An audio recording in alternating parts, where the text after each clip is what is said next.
Whether you're in the mountains chasing elk, in the stand waiting for that whitetail buck to step out, or trudging through the elements running a trap line, nothing comes easy. We do it because we love the challenge and we refuse to quit. Out here, success is earned, never given. Welcome to No Easy Tag. Good morning, everyone. Welcome to No Easy Tag. It's Sunday morning. I got my coffee with me. Just hit a workout. Elk season's right around the corner. I know I leave in 20 days, heading down to Colorado. If you guys are heading out west, hopefully you guys are getting after it, and hopefully you guys are working out in general just to stay healthy. But I know I'm from Minnesota. I'm a flatlander, and in order for me to perform the way I want to in the mountains, I really got to hit it hard. So working on that.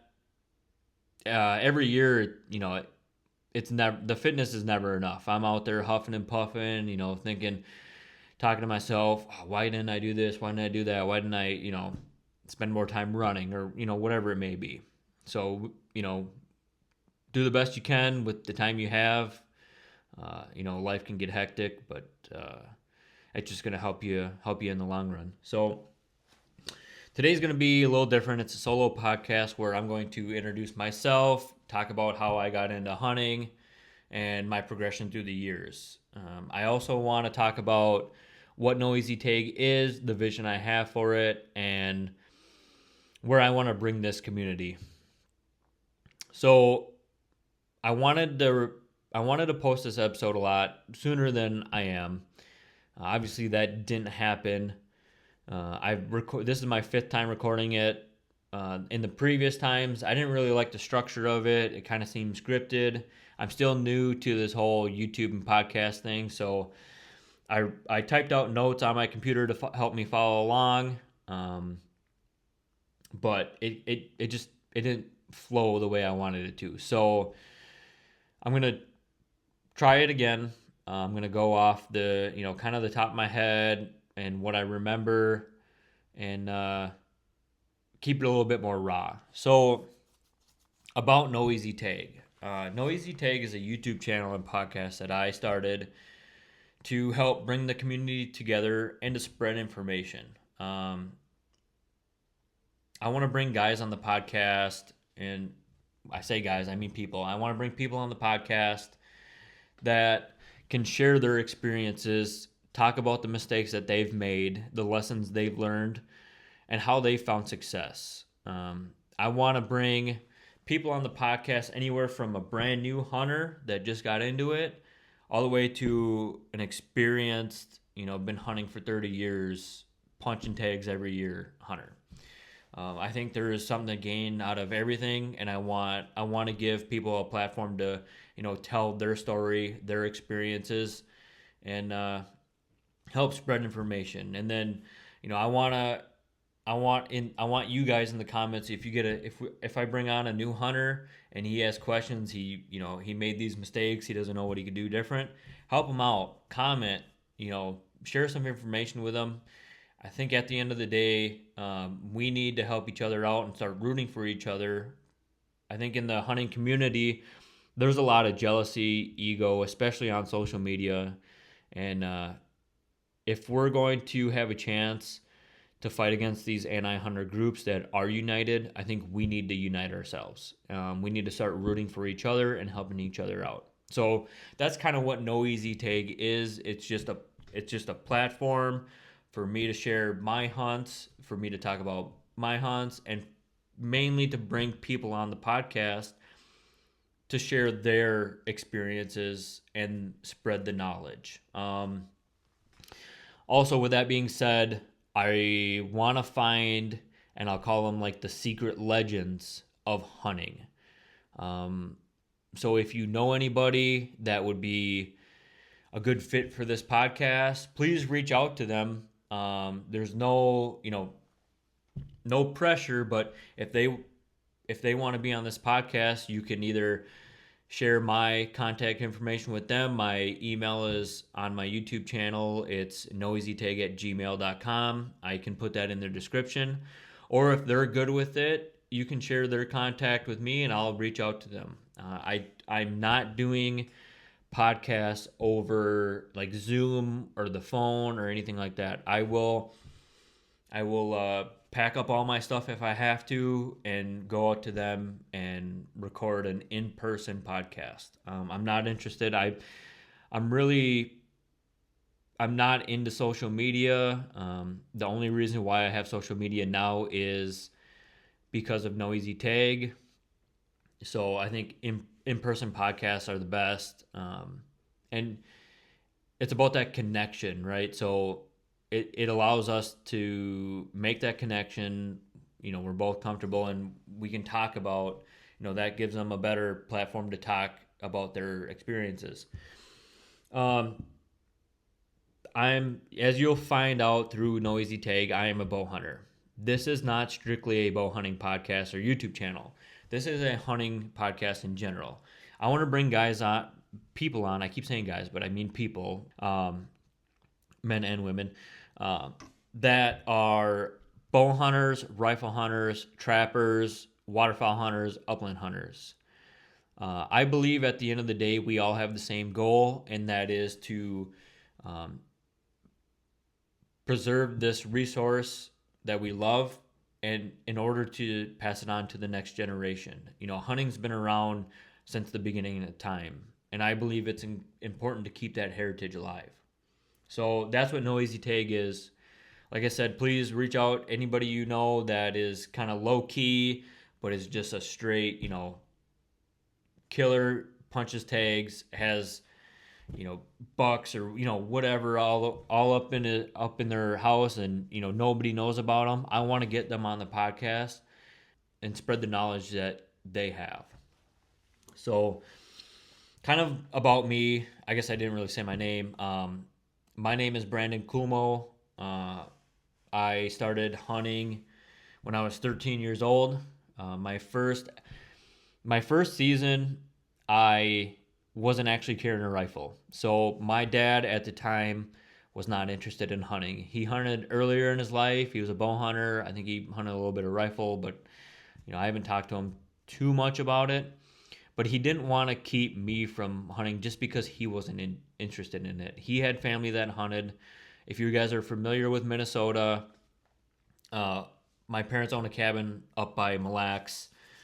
And then so there's 3 properties. My dad's cousin owns, or 2 of his cousins own the outer 2 properties, and then my parents own the middle property. So between the family, there's quite a bit of land, and then we butt up to public land. So my first season was spent with I'm going to call him my Uncle Jack. He's my great Uncle Jack. He's my dad's uncle. Was spent with my Uncle Jack just learning. He taught me how to read a compass. We put a lot of miles on that season so he could teach me, the woods, and he was very familiar with the woods up there.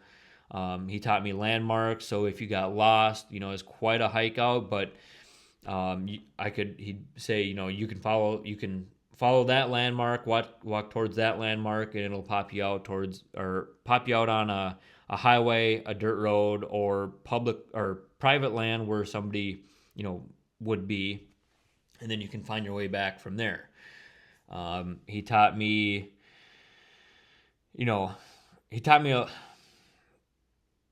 a lot that season about hunting, and it just made me even more hungry that next season to get out there in the woods with a rifle in my hand. So moving on to the next season, this was my first season carrying a rifle in the woods. That opening day, my dad wanted to be in the stand with me. So, the year prior, we built a stand out back on our property, and we were out there. I remember kind of something about that first opening morning was, we got out there before sunrise, and I heard leaves crunching, right down in front of us, probably 20 yards in front of us. And through the ambient light, I could see antlers. Well, I whisper over to my dad, like, there's a buck down there, and he's, what? So there's a deer walking down there and it's a buck. He's like, how can you hear that?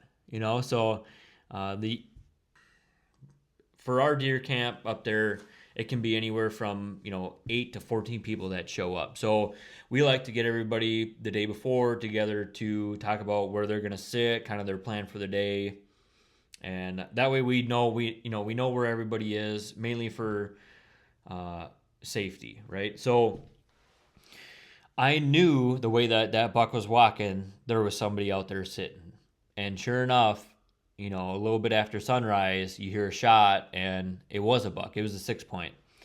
So Dad's cousin shot that, so that was good that somebody got it. So it wasn't probably a couple hours after sunrise. We're out there in the stand, and I look over my right shoulder, and there's a small doe feeding. So I whisper over to my dad, hey, there's a small doe right there. And he's looking, he's like, that's a rock. And as soon as he said, that's a rock, it was a small doe. As soon as he said, that's a rock, she put her head up, and he's like, shoot. So ended up taking her, got her. She dropped right there. I was stoked. That was my first deer, and I wanted to get down there. So get out of the stand. Dad heads back to the cabin. My Uncle Jack comes out, teaches me how to gut a deer. We gut it, drag it, hang it, and we go back out into the stand. Another small doe walks by. I passed on her. She ended up getting shot by another one of my dad's cousins. And in this area, we're not targeting bucks. It's the family kind of goes by. It's somewhat changed now, but at that time the family went by, if it's brown, it's down. We wanted the meat. We wanted to make summer sausage sticks, stuff like that. So some years go by. I just rifle hunted. It wasn't until 2010 I bought my first bow. Now, from the time I started hunting, I was always interested in bow hunting, but I didn't buy. It was a few years later that I bought my first bow. So I buy my first bow, and my dad, being a bow hunter way back in the day, he said, you need to practice and be proficient with your bow, otherwise you're not going to be hunting this year. Now, as a young kid, I'm like, yeah, okay, whatever. I'll be fine. I didn't really understand it. Well, I practiced, but I didn't practice as much as I should. So that first season, my dad was like, you're not bow hunting. You can go rifle hunting, but you're not bow hunting. And at the time, I was a little upset. I understood, but I was still upset being, younger. Looking back at it, I'm very glad that he did that. The last thing we want to do is, not do our part and go out there and wound a deer. It's bow hunting in general. Stuff happens, right? But we need to push ourselves and practice, get proficient with our equipment, so we can make the best shot we possibly can. We owe it to the animal to do that. So I rifle hunted that year, 2011. That summer, where I grew up, there was an outdoor archery range, probably 10, 15 minutes from my house. So before I had my license, my mom was dropping me off after school, and I was shooting. Once I got my license, I was driving myself and shooting after school. And I practiced all summer. I shot all summer. We were up at the cabin. My dad's watching me shoot, and I didn't have a rangefinder either, so I'm guessing on all these yardages. So he was watching me shoot, and he's like, "Yep, you can bow hunt this year." So I was pretty proficient from 20 out to 40 yards. I was very comfortable shooting that. So going into my first season, we had a lot of this was also the time where I started getting big into trail cams, putting trail cameras out, looking for bucks. So we had quite a few good sized bucks on our property, or within the family's property and on the public land. So I was going out there holding out for a buck. Now, like I said before, we went by the rule, if it's brown, it's down. And something that you should also know during rifle season, you were lucky if you saw a deer that season. It was you you might see one deer, and you were very lucky if you saw two deer for the season. That first sit I had bow hunting, I saw 13 deer. I was hooked after that. So, I mean, it was, a bunch of does are coming in, a bunch of little bucks are coming in. I had a button buck come so close uh, so close to me that I could have reached out and pet him. So I was hooked after that. I'm still holding out for a buck. It came to the last weekend before rifle opener. Big doe came in. I ended up taking her, and I was so jacked that I was in my Uncle Jack's stand, and it's probably a straight shot. It's a straight shot down to his cabin, and it's probably 150 yards. And I was so jacked when I saw her drop that with my bow in my hand, I sprinted all the way down to his cabin. He's putzing around on the tractor, and I'm like, I got one. I shot a doe. And he's like, huh, okay, let's head out there. So instead of, he was smart. He hopped on the four-wheeler, but instead of me hopping on the back of the four-wheeler with him and riding out, I just ran right back out. I think I beat him out there. So we take care of that. He helps me, and part of some of the family was up there, so they helped me butcher it. We butcher and process all our own deer, and so that was awesome that they stepped in and helped. And I learned a lot. I learned a lot from the family up there about just everything, hunting, um, processing. And I think there's when you harvest an animal, you process it, you butcher it, you cook it. I think there's a lot of respect in that, a lot of appreciation. Um, you're providing food for your family, and it's you're not going to a grocery store. That's part of the hunting heritage is that whole process. So I think that's important to pass down to the generations. Right now I butcher all my own deer, and hopefully, my wife actually has stepped in and helped and learned too. So I think it's important to pass that down to the generations. Even if they don't do it every year, they know how to do it. They know the work that goes into it and the preparation that goes into it, and it comes a little bit, they can appreciate it a little bit more. So, um, moving on, a couple years down the road, I end up, so I'm bow hunting every year. It's kind of getting to the point where that's all I want to do. I did rifle hunt a little bit, but um, I mean, it was even getting to the point where during rifle season, I was just taking my bow out. I wouldn't take a rifle out. I was going out there with my bow.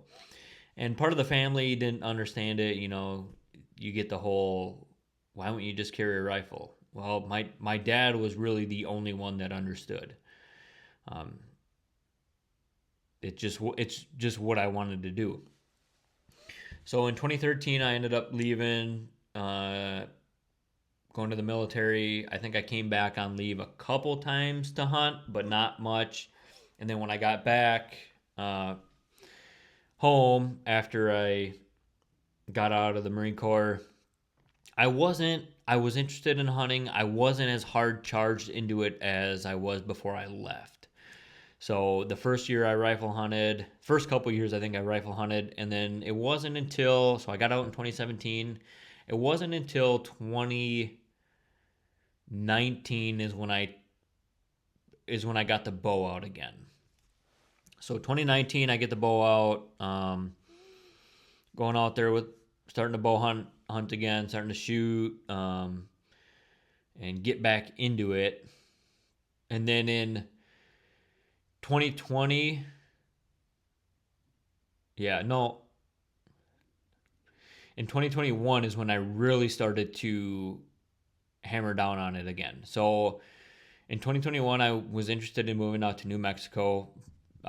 Not for hunting, but just in general, just because I like it out there. So I had some experience in the mountains and all that. I still hadn't seen an elk in person, but Um, my I have a couple buddies that live out in New Mexico, so I kind of knew the area. Um, I was over at my buddy Steve's house, who you saw in the first podcast. He bought a property that he was building a house on. We were clearing it. So that was in September 2021. That next week, he was heading out to Colorado on his first elk hunt. Um, and he's talking to me about it and at this point I'm still interested in moving to New Mexico, and he's like, man, that's awesome elk hunting out there. And at the time I'm like it was so foreign to me that I didn't even know where to start. I'm like, okay, I don't know, cool, I guess. um and he's like, man, you should really look into it. He gave me some podcasts to listen to, some YouTube channels to listen to. He hadn't been out elk hunting yet, but he was kind of sold on it. So he gave me all this information, and once I started digging into it, I hit the Elk Shape podcast really hard. I was listening to it all the time. I don't know the guy, but he has a lot of good information out there. So that's really what made me interested in it. So, like I said, I knew New Mexico. I knew kind of the area. So I started making accounts with everybody. I didn't know anything. I started making accounts with Washington, Oregon, New Mexico, Wyoming, Montana, Arizona, Nevada, Utah. And I started to apply to all these different places. At this time, I was still trying to learn how the point systems go. Yeah, so the point systems and how all the different states worked was very foreign to me. I didn't quite understand it, but yeah, I made an account with all those states, and I just started applying. So going into the 2022 season, I ended up buying not knowing, I ended up buying a Washington over-the-counter tag. I didn't even get used. I didn't even go to Washington, but I was lucky enough and fortunate enough to draw a New Mexico tag my first season. So 2022, I headed out to New Mexico. That was awesome. Even though I had buddies out there, they all drew, so they were focused on their hunt. I hunted solo, was getting into elk every day. Basically, coming off a high. I mean, I'd sneak in 20 yards to a bull. I just couldn't get it done. So I'm coming off a high from New Mexico, trying to figure out where I'm going to go for 2023. I ended up getting a tag for Idaho, went out to Idaho. That was, to this day, that was the hardest hunt that I've ever been on. The terrain was extremely steep. It was to the point where, I'm driving up these forest roads, like death grip on my steering wheel, and I'm just drenched in sweat. My steering wheel is soaked, my windows are down, the air's blasting, and it was kind of to the point where I had to like bump some music just to kind of, not focus on the edge being right there and, dropping thousands of feet to my death. So going out to Idaho, I was, like I said, I was coming off a high from New Mexico. I was super excited about this. I hunted 2 weeks straight in Idaho solo. I heard one bugle, and I don't even know if it was a hunter or an actual elk. Saw grizzly tracks. Now, if you haven't hunted in grizzly country, you're relatively new to the mountains. I didn't think it was going to bother me too much. So I had a 10 mil, I had my bear spray, but when you're 6 miles deep in the mountains solo and you come across grizzly tracks, it sends a shiver up your spine. So just keep that in mind. Be prepared. Keep your head on a swivel. But it is what it is. It's that's part of the hunt. Elk live in G-bear territory, and either find somewhere else to hunt or you deal with it, and that's kind of where your physical fitness comes into play, because when you're huffing and puffing, you need to be able to, if you get attacked, you need to be able to protect yourself, and that's another reason to stay fit. And kind of keep that mental clarity. So I didn't get one in Idaho. 20. I did. My brother-in-law and I found a lease in Wisconsin. We started leasing that property in 2023. I did shoot this buck on that lease. That was going from where I grew up hunting. I still hunt every now and then up there, but going from where I grew up hunting in Minnesota to Wisconsin was honestly a game changer. I mean, going out there in one sit, I'll see 16 deer, and just being able to see that many deer, how they move through the terrain, how they interact, and everything. It really helps you learn deer movement, and kind of changes that learning curve of going from being lucky to see a deer for that season to that. It really helped out on my whitetail knowledge. So 2024 comes around. My son is due and was born the winter of 2024. I also had some things changing with my career, so I ended up not going out west. I did hit the lease in Wisconsin very hard. I was after a specific buck, couldn't get it done. I saw a deer that I should have shot, the 4.5-year-olds, nice 4.5-year-olds that I probably should have taken, but decided to pass. I had the biggest buck that I've ever seen come in, and I choked. I didn't account for the duck. When the shot broke, in my head, I'm like, that's a dead deer.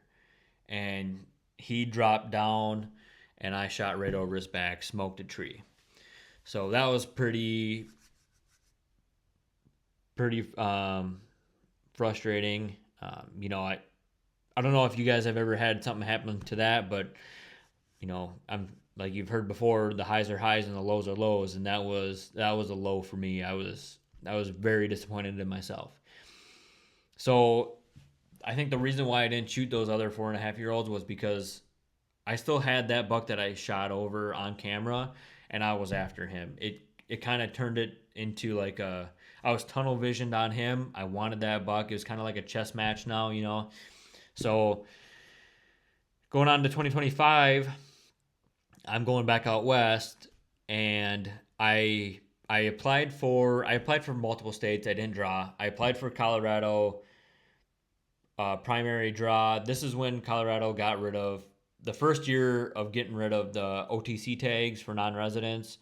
Everything went to a draw for non-residents. So I applied in the primary draw, didn't draw. Applied in the secondary draw, didn't draw.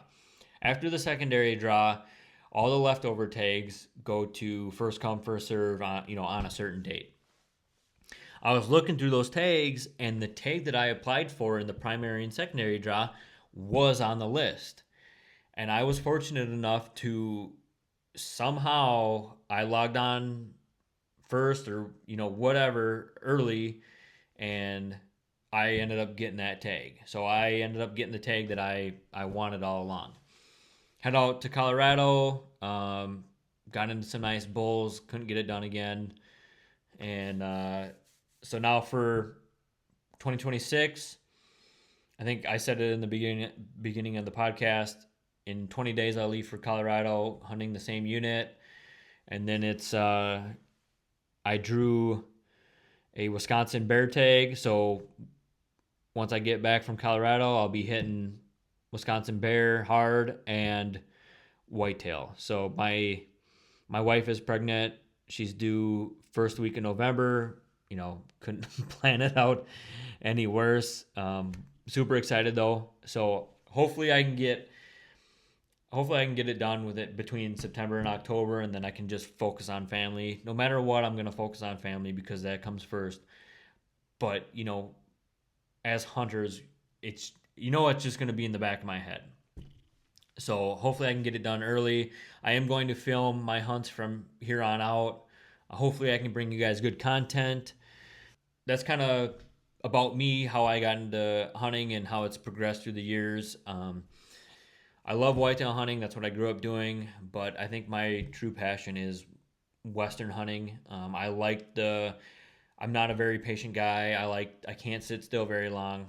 I like the run and gun stuff. So, um, as you'll see in the videos, from here on out, I'm going to film all my hunts. I completely got rid of stands for whitetail hunting. I strictly saddle hunt now, and it kind of fits me a little bit better. It's more of that run and gun style. So thanks for tuning into this podcast, and hopefully you guys enjoyed it, and hopefully we can keep growing this thing. So see you on the next one.